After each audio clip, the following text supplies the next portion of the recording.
Inside Story Uganda. Real source of Gwenchalina. Mbagamba. Once a government is split, you see a spillover in different things. This man is a junior to Paulo Mwanga. He's supposed to be under him. Vice President and Minister of Defense. He says the Minister of Fundraising. Mwanga taina chiyakola. Kakandi bajja bafuna ekirala.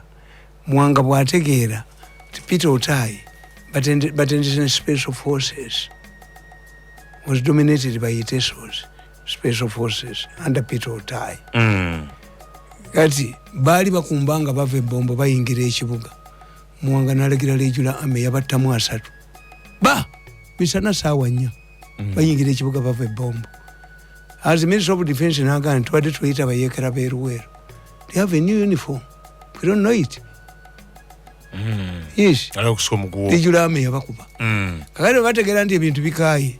Simisa ponda achaka n'agenda jebyo okulwanyisa embuya. Mpira ne bamwambula empale. Mwanga naga nti uncoordinated troop movement. Mizinga javuga. Ne badduka.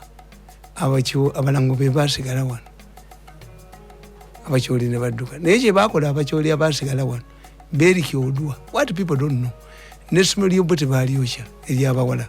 Ne bakwata n'abawala abaliyo. Me have been around. A day before nalinda byesali musale. Nanga ndi muyaba sajja hapo ndi we agreed with them. Tubawe same passage tusingane na bebombo. Nabo badduka buddusi kuwamba Kampala. Why? Mwanga yali mugezi. Eri ayagala to negotiate with the rebels as a government.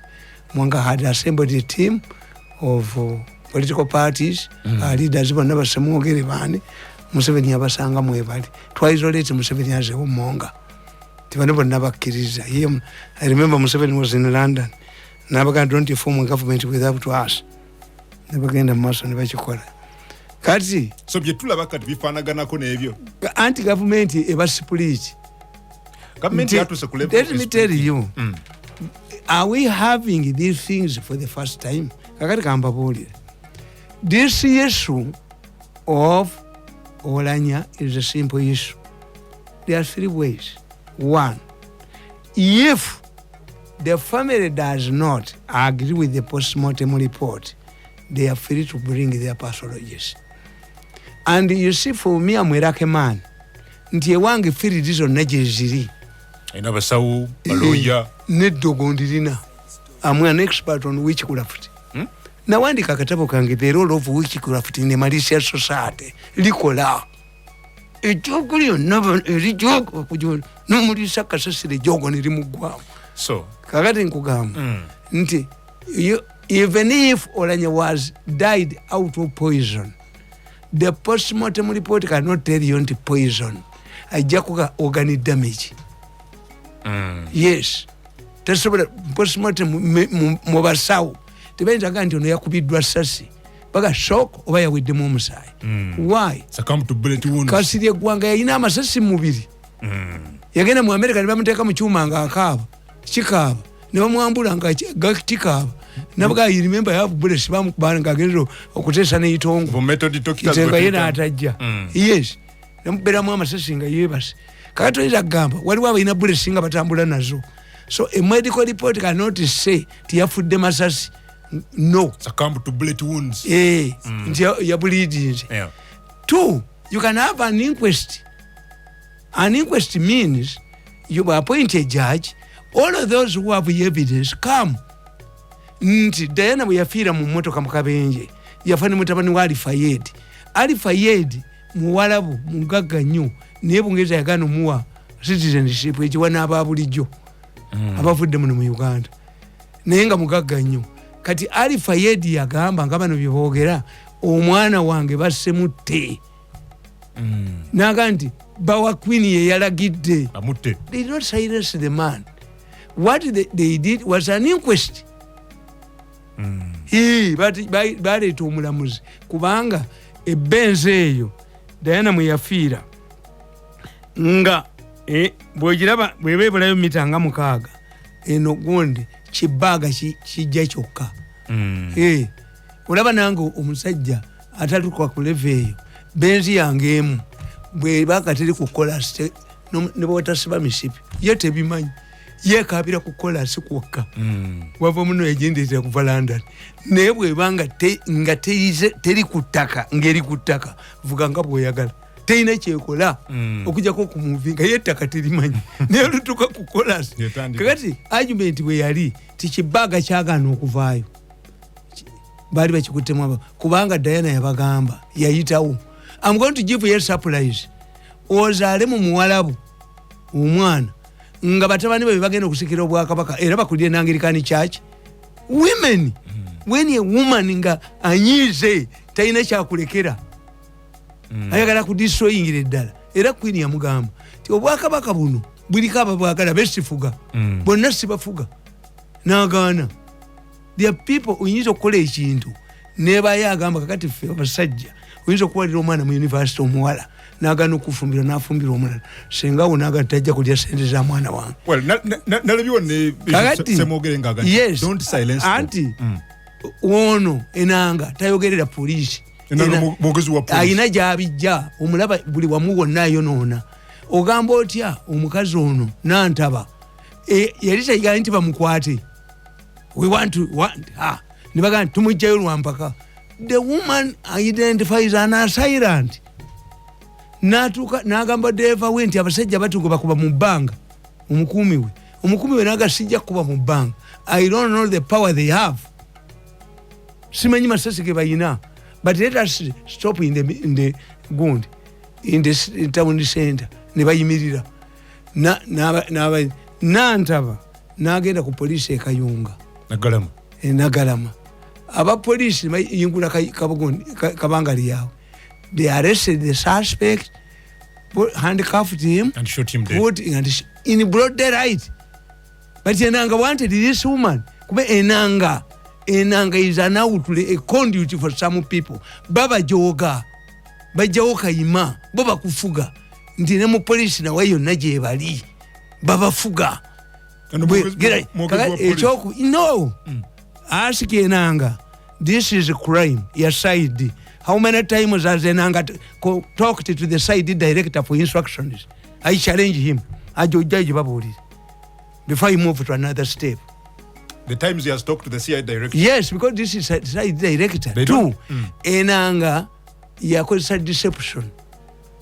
Why? The argument of the police was this. We don't silence them. We have had so many allegations of poison. Call those people diplomatically. Sikubakanga uyina kyomanyi.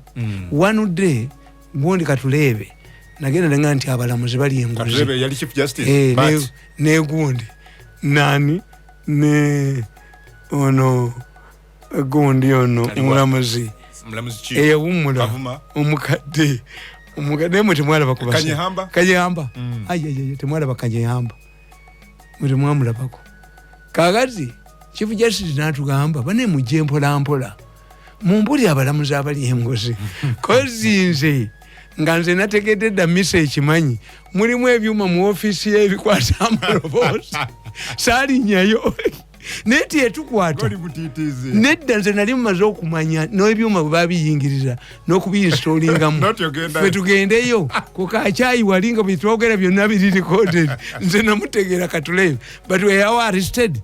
Katulebe yagamba nti I always hear Mirundi and Kanyehamba alleging that we have judges, judicial officials who take bribes. Let them come and we share information. That was the intention of the police. But Enanga changed it to be a crime for his own interests. Anti gwebo chichusa chitita deception oba reverse psychology. Deception gwe togitegeera mu propaganda. Deception means I appear to be doing something when I'm undermining it. And when you say it has, that's why Archbishop Semwogere is reacting to the way Enanga handled it. Why do you silence them? Hey, it was not kusirisa. The intention of the police was to call them diplomatically. Nimuvano nimugenda mpola. Ewakita iwola nyalegi far. Why? Tata chichi. Mutabani ya kugamba chi. Kubanga fena tuli scared nechi. Bawa nachobe yangama ntigwe. Mwenye kutumubulira. Neba mpa butwa. Bawa nachobe. Ila nachobe yaliaji mwenye ulunye. Omutajo yawandika n'ekitabo. Eche yandikira.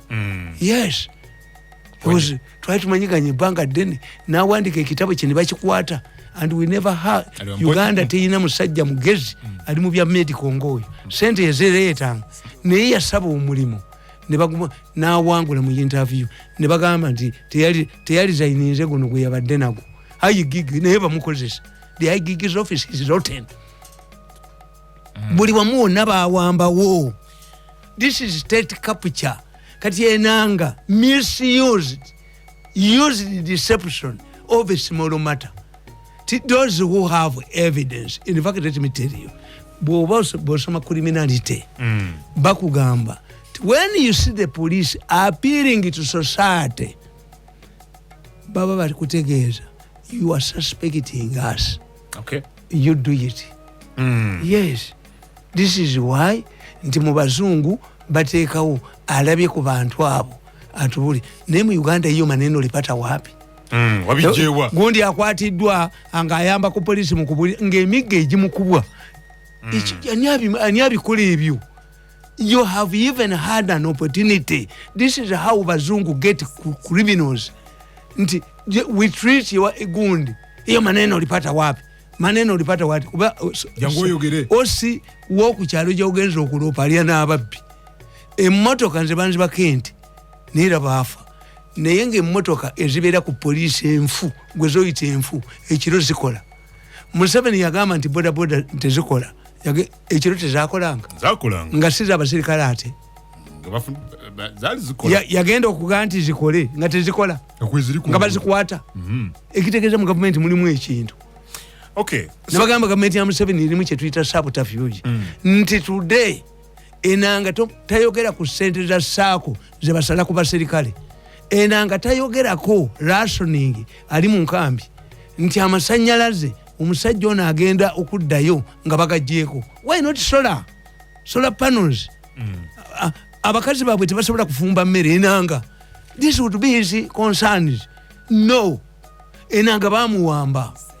Kakati ekyo kitegedde nti Bishop Semuge, Archbishop Semuge, he thinks that the police wants to gag. That was not the intention of the police, but Enanga just used this, undermined the whole thing to make it a crime. So you disunte Joyogirako? Yes. Anti kati bweche baagala nti baagala incident hiyo nabayina bwe bajagala ogikola ki? Okugwera giteeke ewantu kubanga problem ya Muhoozi one nti we just talk, we wish him has not declared. Era somebody yagambye eggulu nti ate ave mu magye tulabe. Kakati kitegeeza nti ate kitaawe nkugamba nti muzeeyi naye tayambye mutabani we. Akatabo kange kawandiise ffe tulimu ebyo ekyatta omwami nakimanya. They are in a position to understand these voices. And how come that even if I play these voices, they continue? Kale katukirize tebalina deterrent nagibalemesa. They don't have deterrent. Ate ebyuma byange bya self defense. Kubamba tegeera bibateesa. Naye kikutegeeza bo bali formidable. Bamanyi era bw'osoma akatabo kange ako nakugamba nti the lion and the Masai warrior nakugamba ntya nti Masai warrior tatya mpologoma. We'll confront it.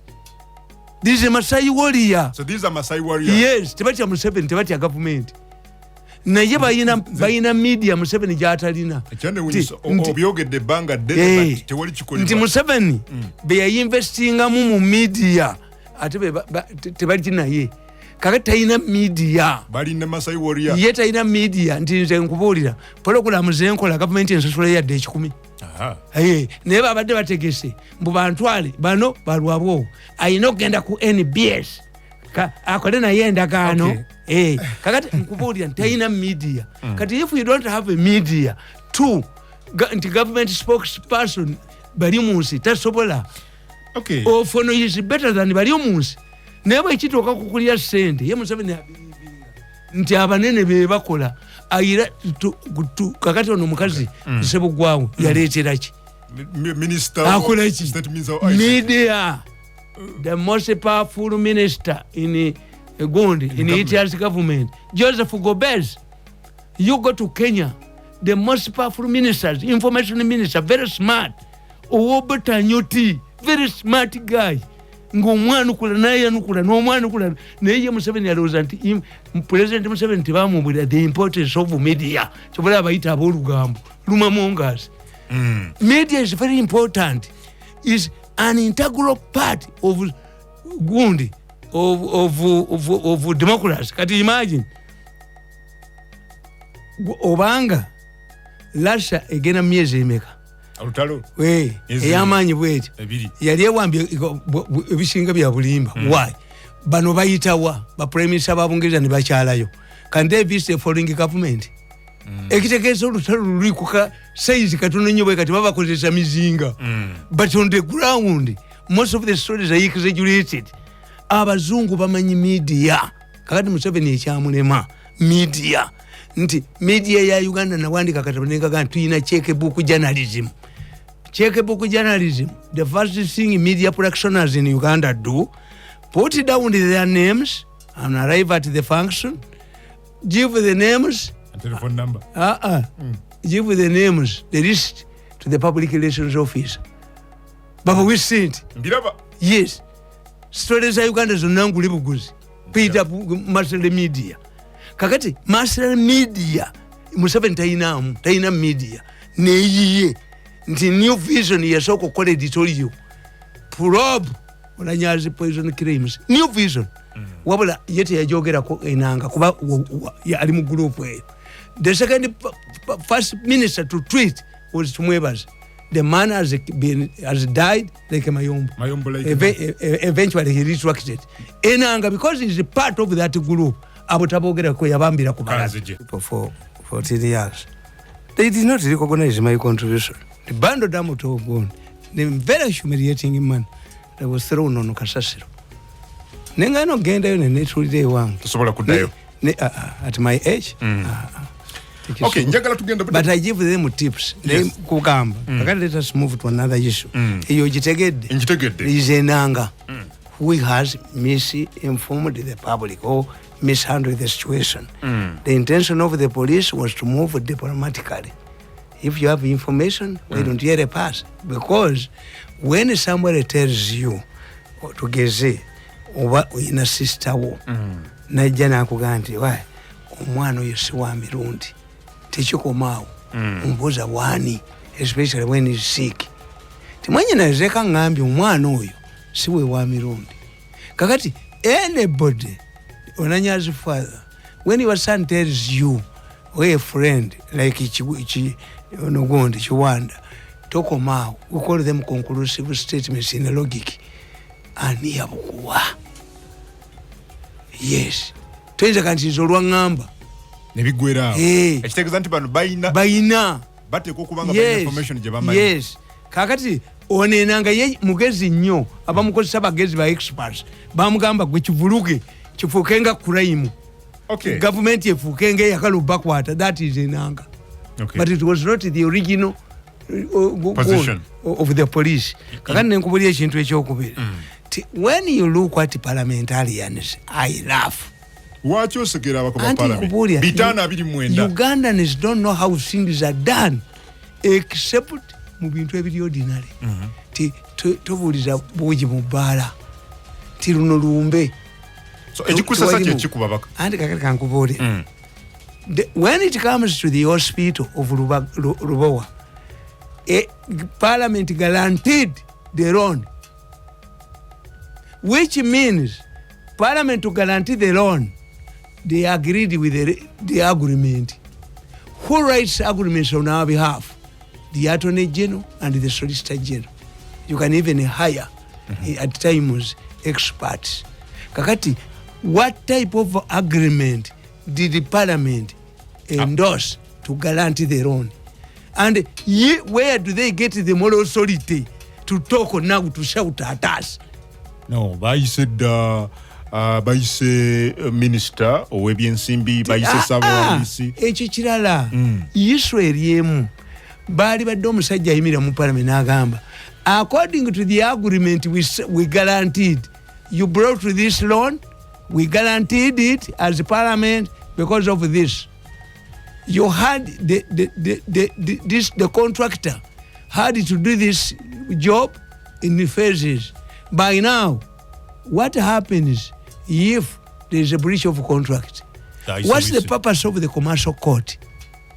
Nayo labani banadini tebabisoma abantu bano basoma kitono how things are done kibalema nti omubaka wa parliament abaganda bayina na busini gundi naye njikozesa omuganda tells you kita kumpe omwami Tamala abana bawulira yes omuganda tells you you are pretending like a man who is cleaning the lower parts of a person, the buttocks. That I'm smelling, it is smelling. I hear the smell. Did you expect powder there? The human is producing powder. You know it. It's obvious. Yes, obvious.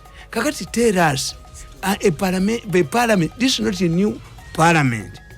Even if there is a new parliament, some old people are there. This parliament took over from the other parliament. Show us the agreement so that we know that this woman has breached the agreement. The issue is the woman was paid the money, never zibba. Baba deva kuzorugezi bazeti them supplementary. This is why I pity people like Ngobi. Baba bation ngatuina na kuulide. Why do I support undefendable things? So that's why me I cannot join the government. No, and as minister, why? Collective responsibility nanga atalide. Nanga omusiramu. Mpagira ababye mbizi. Anti sobola anti sikisobola. Sisobola kuyamba baba ndinde musiramu. Endagane lwache eriwa ande mujimanyi mujiraba weje debate ye debate. The issue is because there are factions in the government, one faction has got information. This woman was paid the money, but the money did not reach the woman. Erubowa. Baba de bayisiza mwendala ne baba kwata nola bagobi. Eneye mwanyi endala. This is the Erubowa issue. Why is it true? Kamba buli muri basiru. Yes. Na uli to musajja nga yogera nti Uganda is accept if you teyachogera wan. Tekuja konga ba Mirundi bebagezi. Abantu abasingo bungi basiru. Two. Where is the spokesperson of this company? Because when you are talking about a woman yajanga muntu. I want to ask my children. I want to ask my children who are lawyers. Can a foreign company without a branch or an office in Uganda can be interested with constructing such a building, a hospital, a modern hospital? Is it a briefcase wound? Company. Yes. What is happening over the hospital is going even to happen on the pipeline. Tanzania has public land, is going to construct the pipeline ejituse nga mutumine je mutekamu ya dead doors pipeline wegenda okuita wonna babadde batema ebijambia kakati kitegeere nti standard ejirerwe nayo yalema kasa president yaganti njiwa ba amaje bajiremesa eya Kenya etuse na Ivasha. We are equal members of this African community. Wano Rwanda yagamba nti Ethiopia yakoze amasanyalazi powerful masanyalazi gali Juba eyagala gayisa wano ne bagana nega nti mwedamu za mwenzimanyi mfu kankwate Tanzania. When I look at the East African Federation they are talking about the other day, Kenya was discussing bilateral relations with the Gund, with what? USA, Britain, Rwanda irina Gundi, Tanzania irina Kenya bayizinga Gundi. Kati if we are going to build a same house, why is it that some people are constructing things that appear to be kakana odya kwecho kyoyogereshe mwanyi emwanyi ndagano efuzekana aluzala? How have the mwanyi business evolved? The independent leaders Ben Chiwangana had a view. Let us increase the price of coffee to boost production. Era mwanyi zabala. Obote naje naganti this man comes from Masaka. He wants to do what? nti resources exhaustible twafuna bene Kiwanuka yakwatanga ku reserve z'eggwanga n'ayongeza ebbeeyi y'emmwanyi. That was his calculation. Obote said if we do this reserve tujja zimalayo eyo polisi ya Kiwanuka n'agijjawo. Obote n'agamba tuteekewo ekitongole Coffee Market Board. Why? Emmwanyi involves many things and which an individual cannot do. Because Obote asked himself, Ugandans have fought for economic emancipation, but we don't have black Ugandan capitalists. What do? Don't tamper with agriculture. Agriculture employs people who are not skilled. Bano bebali modernization over never duka. Museveni alina ideas ennungi ezitakoze mu ggwanga. We will end up like Nkrumah. Nkrumah is celebrated outside Ghana, but in Ghana tebamubala. Kakati emmwanyi nejja. We used to hear cooperatives nazirabako nga ziwa abantu bupapula. Yes, when Museveni came, he appointed Sebana Kizito, Minister of Cooperatives, ne Kiyonga. Waliwo ekibayita crop finance. Every year, government through the Minister of Finance used to give cooperatives money to buy products. Nezigwa.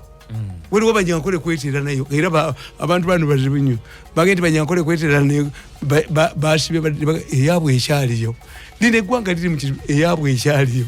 Katumba Amala yali inspector general wa police naga ndibakuba esimu nti yakubira abafaayo esimu n'abaga nti akatali k'embalala kayidde n'akabwe kakwata omuliro. Kakati what type of country are we building?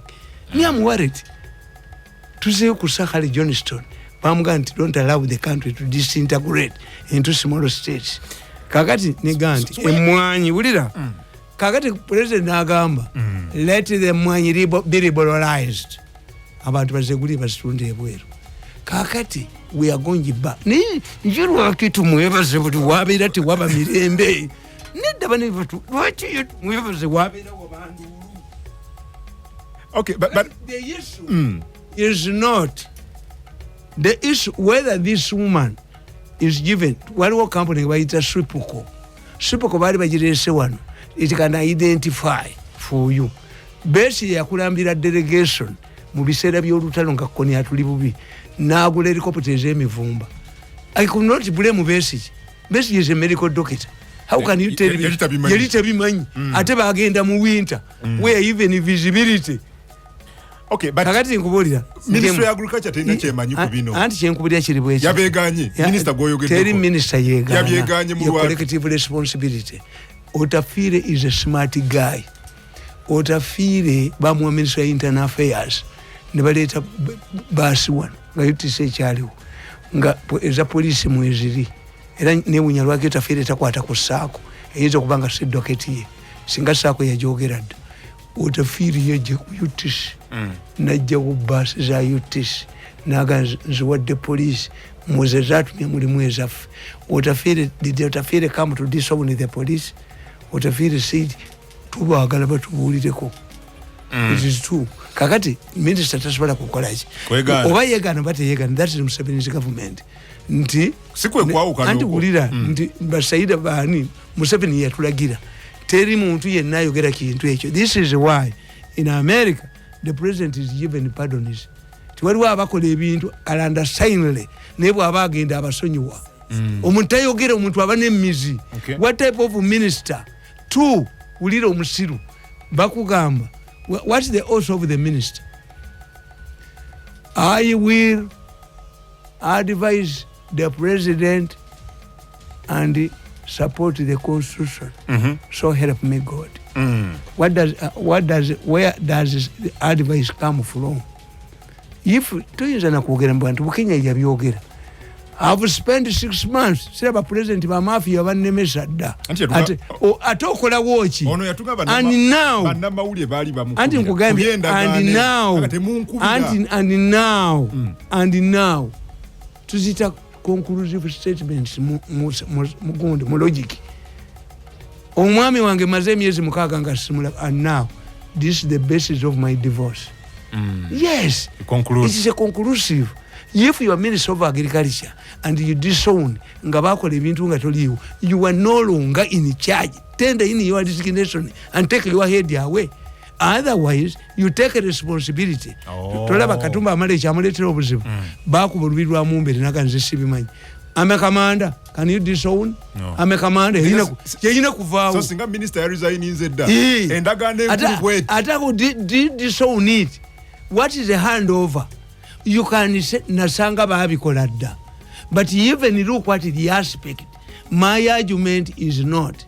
Naye nabagamba nti omukulu w'essomero yafiirwa ente abaana ne bali ente week number.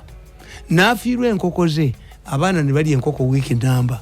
Nafiirwa embizi abaana b'essomero ne bali embizi week number. Bwe yafiirwa mukazi we baayo ky'essomero. Why?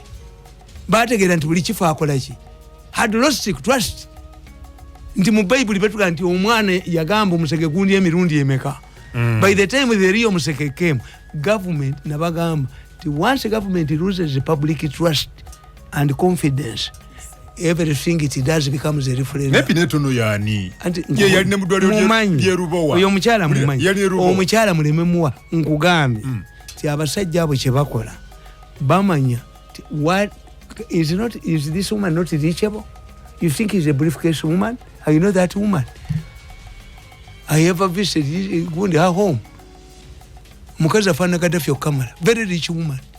Naye ere ya wa president propose. Namugana mchadde mu Africa. Naye amalwali okamugayina ekizibu bagazimba bubi. Abamaze okujjanjaba n'abayingira okubajjanjaba bayita mu mulyango gumu. Ekitegeeza temuggwamu bulwadde. President naga ekikulu land title ettaka balibba. The issue that is preventing this gun. Two, sente bazibba. Naye kankubuuza. Nakugamba nti omuwala bwe yagamba munne. Omuwala bwe yateresa munne emitayimbo. Nakumujja kimana namugamba nti emmese zazikekese. Nasirika. Naye namutiisa. Emmese zalidde emitayimbo. Naye namutiisa ensawo za sementi. Nakumana namugamba nti ensawo za sementi ziri. Empungu yazisitulira. Kakati namugamba naye oli mubbinyo. Ojjawe empungu esitula ensawo ya sementi kirata. Namugamba nti gwosinga obusiro. Mu nsawo muli emmese erya emitayimbwa oyinza okwewuunya ng'empungu yamu. Newewuunya. Yes. If Museveni's radio sets and TV sets to help children, 19 billion was stolen. Is it news? Is it news? But nze kyembagambako kiri kimu nti Bob Marley abagwesitaana sijja kukijjawo. Nekyo generalizing sinungi. No, kubanga olwedde oyina mikwano abatakola ebyo. N'omukyala. Emwesaana mulina. Naye egundi nze nkugamba. Naye bamukubye omumalawo. Olaba bamuhoza. Buli lw'owulira nga bakugamba human rights, buli owulira ayogera human rights. But you are choosing mu katabo kange kisome nti we had cases of human rights violations that attracted public attention. But did you hear when we are talking about safe houses, did anybody mention Mohozi's name? When we had people tortured in Alufenya and other places, did Mohozi's name feature at all? Why does it feature when Kakwenzi atenga yeye ayogera era baagana okubuuza owa military police no military intelligence ye mulamu? But what about those who nkugambe nti mali sijenjogerako kakati nasali yabakolera mu education emyaka 7 ne bamujjamu nga tabbi Gerardine ne bwe yafuna omulimu mu UNESCO bamuga nti yabba obukadde 3 mu 5 n'abalala 2 nenga handling billions. Kakati era ye banne baabata Museveni bwe yamulagira okuddayo era ye omusanga akyaguliko n'enkye gyali mu kooti. They want to damage her alime kufuna mulimu gwa UNESCO naye nasali talina mwana. How many times has Museveni tried public service negana abalamuzi ne bagana atayina kumutira kifo kye nti ajja kuva bwana agende mu UNESCO n'olwekyo alina okudibira wano Mirundi n'omuleetera tape omutattiramu munne omutatta munne singa Museveni yali nojawo pologulamu zange ojakana mujangayo ewange nekubako omwenyondo mutu bolira nti they don't mind nti amawulire temugayina abaganukula tebayina logic ti let us assume, do you believe this woman does not have a representative in Uganda? Why is it that the media, your paid up media, mercenary media, does not look for this woman? Taina address. They know the woman will reveal. Senteza temwampa mwaziriba baziba nalitadde mu ngalo zange bati ekyovola abantu kina kubeera wano amawulire gaabwe ge bagula. Let the woman come up. Where is the woman? Mukazi wali. Is it a briefcase? Let the woman talk. Oba her lawyers talk. But the woman was smart. Yagamba mugalanti ngero oni yange. Guarantee my loan. This is what is going to be to Tanzania. We have told Tanzania to buy to get a loan to construct a pipeline. Mwijo kuchiko nze nagamba kimwali mukoze mwali koze oluguudo nga lina gundi lina echi gundi biri lenzi biri nemugula trailers 10 ebitaano bigenda ebitaano binywa pipeline tejja kubeerayo kwa buli pipeline baagulawo era buli wayina okuyita baagulawo. You have to compensate kikibadde kitemya abantu ebijambia mu line mwegenda okuyita to change land ownership. Kakati mwebyammwe gundi lerwe line yasooka mu Uganda mba ngende ekyengera lwere yonna baagirya dda ne bagitwala mu Buguma. Ekitegeeza kati olina kupima ki ndala bazimba mu dda kati kakati eyo lerwe president ajogeddeko wa sitandi gundi president Museveni bwe yali alonkinga sandi gundi egireerwe bagenda wasudiria munyonyo balonkinga ddole. Why? Lerwe eri awo batunda wodda kanfune ku bantu 0752 kampani yenanyini 103 explain ye number isimukosobola kuyita 0752 babasinza bali abamawuli bali bayina media bano gye batayina 07 kansome ku message wa kungu kwetuli webale kubeera ngo owereza. I am enjoying the show. Emma Mwanje Gayaza Kasumbe bendo ye Kambengo webale akakaire why webale nabala abagoberera mbala message wano nkulu kungu nze okay gambye nze Jona Mukungu ekireka big up our man Mr. Mirundi okay webale nnyo onagamba kungu thanks for the program Mr. Kungu regards Mr. Mirundi am teacher Simwe from Bulisa. Onagamba kungu kwetuli nsa mwami Mirundi andagirireko wenyiza okufuna t-shirts za General Muhozke ne Rugaba the standby generator. Okay onagambye ye Eske Wuthman ali Kawanda manyi singana limu binali bye abantu bangi many people believe towulidde bali bwe bagambye ndi okumanya munne nnyo laba abantu 10 wa 11 I don't know the man. Okay. I will never talk to him. Kungu amulinzi in Chimengo Masindi webale onagamba kungu sebo webale kuereza nime musalamia bwana Mirundi asante kwa program ndiye Chris kutoka Jinja. Ngamba nti Kamala kutoka Tanzania. Kamala rafiki yangu Kamala. Mimi nataka kuzungumza na huyo mfalume. Huyo mfalume. Na mimi nataka pesa. Kamala mimi nataka pesa. Nataka kuzungumza na huyo mfalume. Piga simu yangu, unajua simu yangu. Piga simu yangu. Okay. Mimi nataka kuona huyo mfalume. Onagambye Kungu, I'm Hassan from Blenga. Thanks for the show. Webale. Kungu, thanks for the show. James, I'm following. Webale. Good evening Kungu. Thanks. Good evening. Nsawo mwami Mirundi. Okay, webale nyo. Mugana onagambye I'm Steven. Following onagamba kungu kwetuli webale nyo. Okay, webale na muganange ambassador. This is Ambassador Busulwa Kenneth Muzinda Nsanji. Tuned in. Jambo. Benjamin, thanks for the show. Webale, we are tuned in from Garuga Entebbe. We are following Mkunavu. Webale. Kungunze Arafat from Buyala Budondo. I have really liked the guy. He is open and he deserves to be. Okay. Webale nyo muganange okubiranga ogoberera. message nanga mutwalo wanika nzite mu bwangu. Levi eyaru negomba okulaba ku messe egaya mitayimbwa n'empungu esitulaka sawo ka seminti. Hello Kungu, let Mirundi tell us more about the role of witchcraft. I'm called Maje at 256 from Tungamo, a district. Onagamba Honorable Kungu. Okay. Onagambye Councillor Okumu Fred Chiriandongo district. I do appreciate the program. Onagamba hi, this is Sunday from Chigumba. Thanks for the program. My question, okay. Kadekangoba Onagamba Kungu Mirundi ajje kuba president. Onagamba no sebale sibukunja kwendi ngoberera. Hello Kungu, I'm Ryan. Bobby Wayne are excited. Ndagire, I thank Mr. Tamale for his program. Nagamba Kungu kulamusizanze mbaliru wadani ndi nabi nene Masaka. Mr. Mirundi oli musajja nnyo. Adam, thanks for the show. Mr. Mirundi's words are very true. I'm Brown from the saloon. Masindi. Webale. Naye mchala yani gwe bakwasiza amaanyi g'abanaku bannange. Adam na Uganda olimwa. Okay. No, issue. No. Issue is how you benefit. Ntikati okuziwo muzeyo mu coffee marketing board. Ntiba individual bameka abavuwadde olw'emmwanyi. Emmwanyi togisobola okufuna bali beyi eguze meka egenda kula sende meka okukola ki. You've gone back to coffee marketing board. But the issue is nti buli advantage yonna buli kintu bakirwaniramu.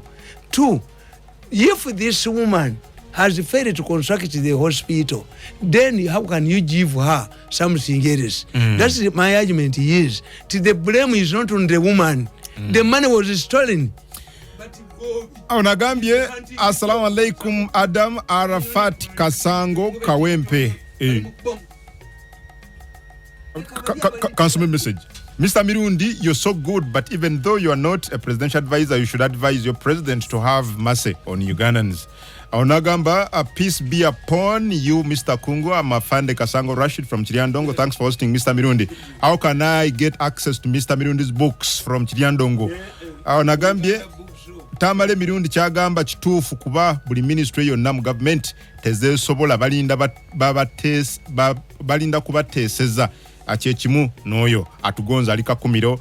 Onagambye nze omugaga Sawuremu ne timu yange tumbudde. Kungu jambo n'omwagolo waffe Mr. Tamale Mirundi omukunavu bene mpata kwendi ngoberera. Thanks for the program Mr. Kungu and Mr. Tamale. This is Napoleon Chinoni Nakase